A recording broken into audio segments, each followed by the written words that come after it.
Bonsoir, frères et sœurs en Christ. Que notre Dieu vous bénisse et vous accorde une pleine espérance en cet temps de la fin. Nous sommes dans le temps de la fin et c'est important de le réaliser parce qu'il y a beaucoup de choses lugubres qui prennent place dans ce monde, hein, et c'est dans tous les pays, beaucoup de pratiques ténébreuses qui gagnent de plus en plus de l'ampleur et c'est très important que nous puissions discerner ces choses et nous en méfier et surtout préparer nos enfants, prier pour nos enfants et leur enseigner la parole de Dieu en inculquant des valeurs chrétiennes. C'est très important. Dans un monde où il y a tellement de perversion, le bien est appelé mal, le mal est appelé bien. Les gens fonctionnent comme des robots, je ne sais pas. Il y a tellement de choses terribles qui prennent place, des relations contre nature et Dieu, bien sûr, la triste parce qu'on est en train de détruire ainsi sa création. Je vous raconter un rêve que j'ai eu en date, cette nuit, en date du 20 au 22 février, et je vais vous donner ensuite de cela une petite exhortation. En fait, dans le rêve, je vois en fait dans une vision et je voyais dans une chambre à coucher un monsieur, vraiment un monsieur, un adulte, je veux dire, de cet âge, avec un petit garçon qui avait à peu près pour moi entre, je sais pas, 8 et 10 ans. C'était encore un petit enfant. Et il était en train de excursionner tous les deux. Et le monsieur, avec le garçon, à le caresser sur le visage. Fait des choses vraiment terribles, un peu comme un homme et une femme vont ensemble. Et j'étais outrée, j'étais dégoûtée. Sur du rêve, j'ai dit, Seigneur mon Dieu, qu'est-ce que c'est que ça? C'est affreux. Et puis, monsieur me dit, mais c'est ce qui se passe dans le monde, Evelyne.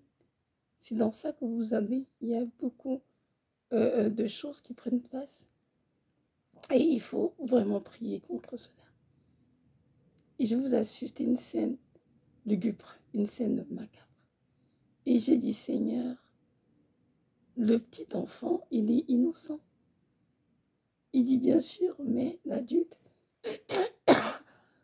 excusez-moi, mais l'adulte lui enseigne la perversion et l'amène à pratiquer des choses ténébreuses. Et ainsi, l'adulte souille l'enfant et détruit aussi son innocence. Mes frères sont en Christ. L'heure est grave, je vous assure. On est vraiment dans les temps de la fin. Et il y a tellement de choses horribles qui prennent place dans ce monde. Je vous encourage à prier beaucoup pour vos enfants. Et surtout à leur enseigner. Ça veut dire la parole que... C'est une parole que mon peuple père qui faute de connaissance. C'est-à-dire, faute de connaissance, on périt quand même.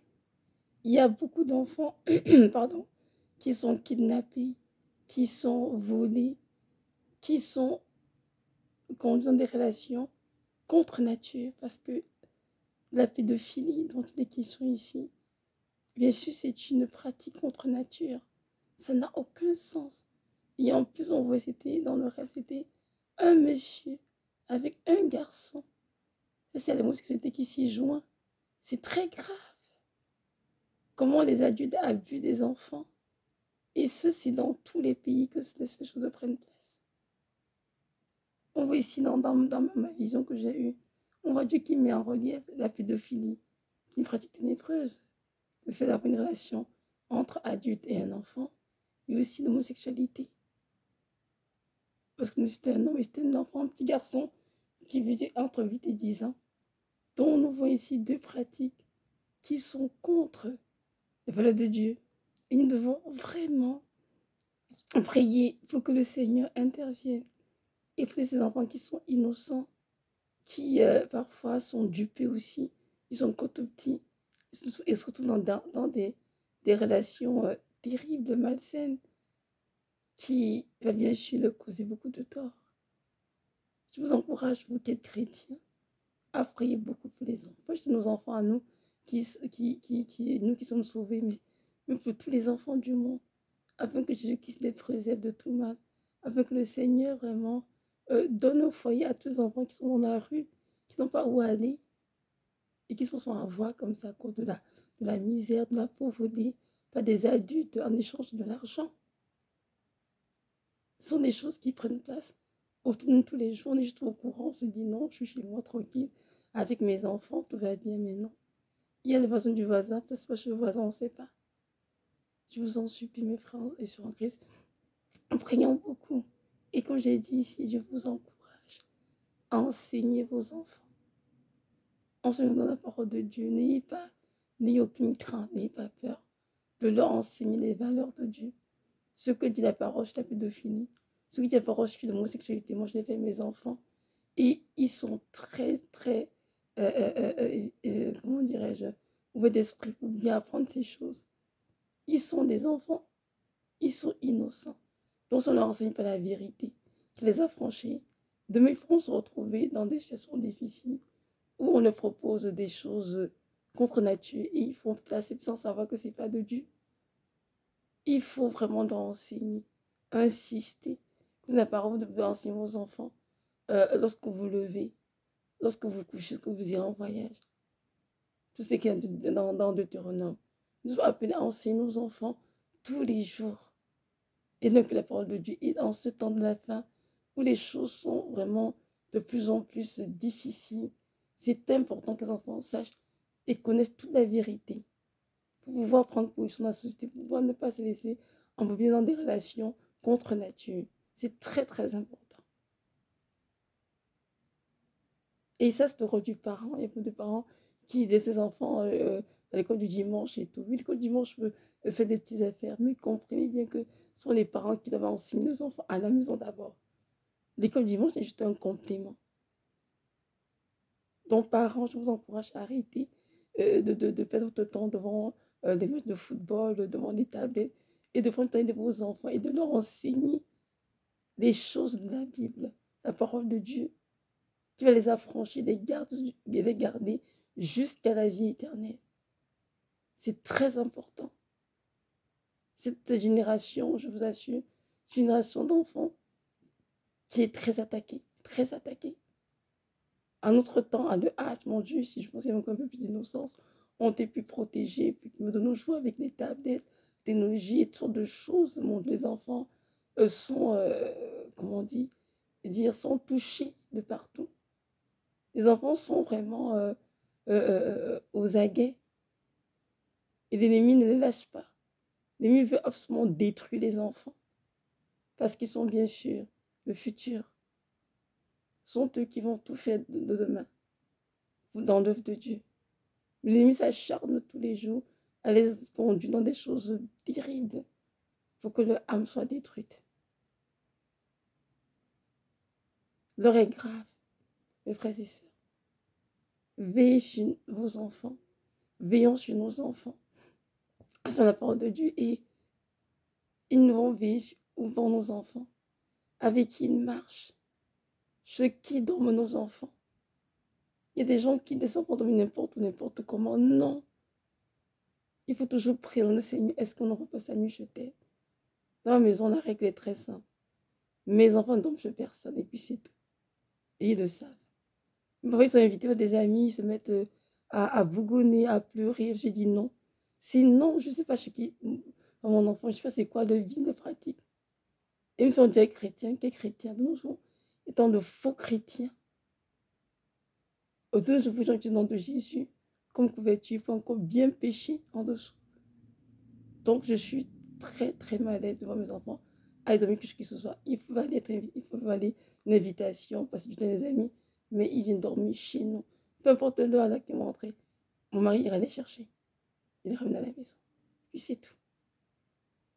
Mes enfants ne dorment chez personne. Ils dorment chez moi, dans ma maison, où je sais que l'environnement spirituel est sous contrôle du Seigneur. Non savoir que derrière la pédophilie, derrière l'homosexualité, il y a des esprits impurs, hein, ce sont des démons qui sont derrière. Donc, c'est une chose aussi qu'on pensait. Et lorsque ces démons réussissent à posséder les personnes, elles se comportent vraiment de manière terrible. La pédophilie est une pratique ténébreuse. Parce que dans un montre modèle, donc on peut marier. C'est un homme et une femme adulte. Il n'y a aucune relation entre un enfant et un adulte. Non, c'est insensé. Et également la homosexualité. Sous la son contre nature qui n'a Romain. Vous pouvez la décliner de long en large. L'homme et la femme qui... L'homme, pardon, et l'homme et l'homme qui commettent des choses abominables. Des choses dégoûtantes. La femme qui, pareil, nous sommes contre nature. Et Dieu a longuement incité de la parole. Et souvenons-nous que Sodome et Gomorrhe ont été détruits. Pourquoi? Parce que dans ces pays se pratiquaient des choses terribles. L'inceste, la pédophilie, l'homosexualité. C'est pour ça que Dieu a détruit le couple Sodome et Gomorrhe. À cause de pratiques. Donc nous devons vraiment faire attention, veillons sur nos enfants. Les enfants de Dieu et prions pour tous les enfants, afin que Dieu sauve cette génération. C'est une génération qui est très attaquée. Les esprits impurs, très, je trouve. Et d'abord, quand on n'est pas enseigné, enfin, comme perdu, je vois mes enfants, l'école enseigne ceci. Quand tu entends à la maison, je dis, ils disent, maman, c'est pas ça que dit la Bible. Pourquoi est-ce qu'ils ont été enseignés auparavant? Ils sont capables de discerner ce qui est faux, ce qui vient de Dieu, ce qui vient de Dieu. Et ça, c'est bien, c'est important. Et même les miens, je continue d'inciter pour enseigner autant que je peux. C'est sûr qu'avec ma santé en ce moment, c'est pas facile. Je vais vers le traitement, je suis tout le temps fatiguée. Mais je m'efforce tout de même. Alors, enseigner autant que je peux, dès que je peux, j'enseigne. Pour qu'ils comprennent très bien qu'ils sont dans le monde, ils ne sont pas du monde. Et qu'il y a des choses auxquelles ils doivent dire non automatiquement. Parce que ces choses sont du diable, non de Dieu. Amen. Il y a mes enfants qui sont encore primaires qui me disent, maman, c'est qu'à l'école, il y a déjà une fille qui a posé une fiche à bout. Je dis, mais c'est quoi cette affaire? Il dit, maman, c'est horrible, c'est contre la parole du Seigneur. Je dis, bien sûr, mon amour. Vous voyez, à l'école primaire, mon Dieu, c'était terrible. Pour mes frères et sœurs, je vous en prie, prions pour les enfants, prions pour nous-mêmes, les parents que nous sommes des modèles.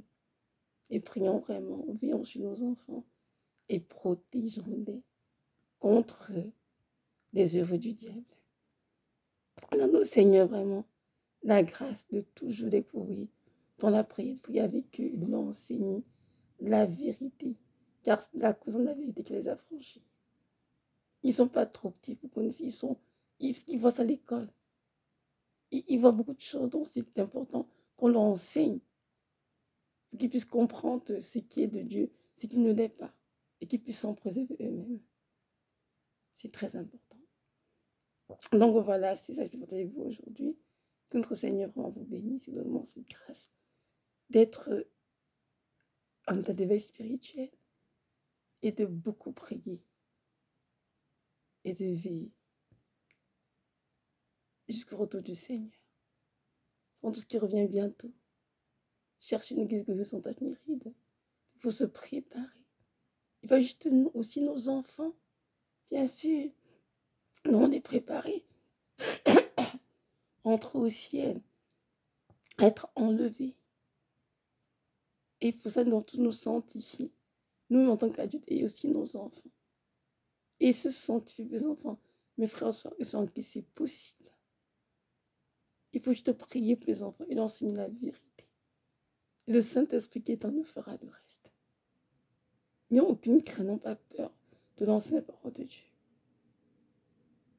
Donc voilà, soyez richement bénis et que notre Dieu vous accorde la paix et l'abondance en ces temps de la fin. Shalom, shalom.